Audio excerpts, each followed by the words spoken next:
Hello, my name is Roima Kahoya, and this is a We Talk on internal racism and systemic racism. Now, a week or so ago, my media and race class watched the movie A Soldier's Story, and in this movie, we were able to identify certain aspects of both internal racism and systemic racism. The movie is about an African American military lawyer who is sent to investigate the murder of an African American sergeant whose body was found right outside of an army base in the deep south of Louisiana. Now, as he is trying to investigate the case and solve the case of the murder, he himself, being an African American man, faces a lot of prejudice and a lot of racism. The movie was originally intended to be a play, hence the theatrical element, and it was written by African American playwright Charles Fuller.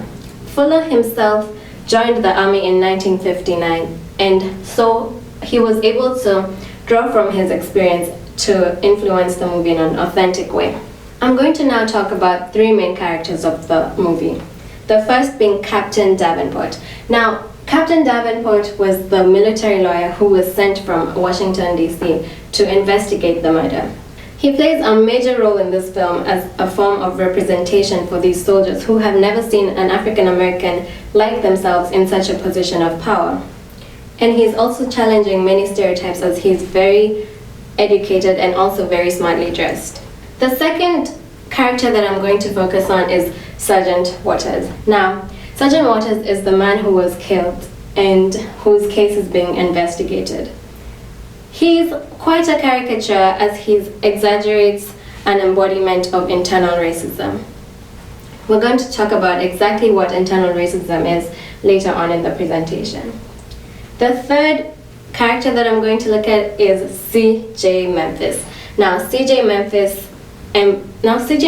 is a caricature as well because he embodies the stereotypical African American male. He's both a great entertainer and also a great sportsman, but he's not the smartest tool in the shed. So, what is internal racism? In the society that we live in, we're constantly bombarded by subliminal messages, and these messages can cause a person to develop a form of internal racism.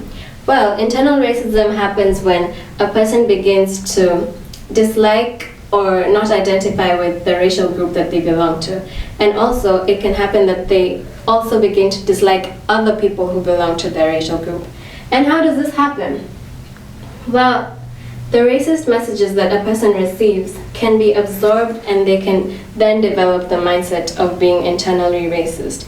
And this manifests itself in so many ways, resulting in either hatred of themselves because of their race or other people belonging to their racial group. So, what causes internal racism? Well, there are two main reasons that can be looked at. The first is bullying.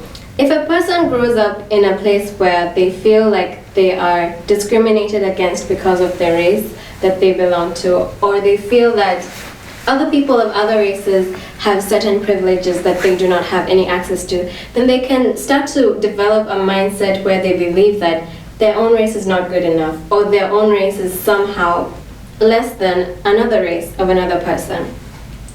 And the second cause of internal racism could be the media.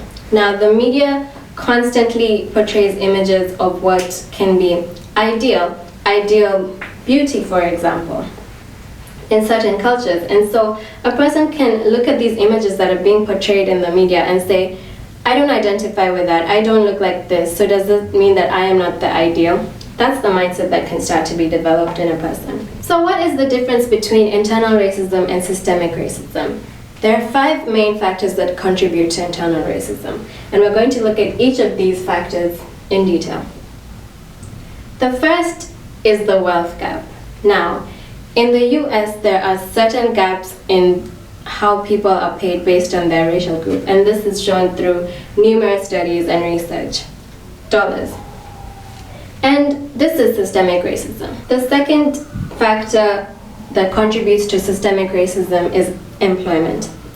It's a fact that African American people in America are twice as likely to be unemployed as white people in America. And also a fact is that if you could apply to a job with a white sounding name, you're 50% more likely to get that job as if you as than if you apply with an ethnic sounding name, for example, Wairimo or Mohammed or Yen. The third factor that contributes to systemic racism is housing discrimination. There are certain systems in place that influence where a certain person can live in this country. And these systems, and once these systems affect where you live, then it affects other things as well. For example, it affects your safety. It affects the quality of education that your children are able to receive. It affects the healthcare and even the food that you have access to. And this is a form of systemic racism.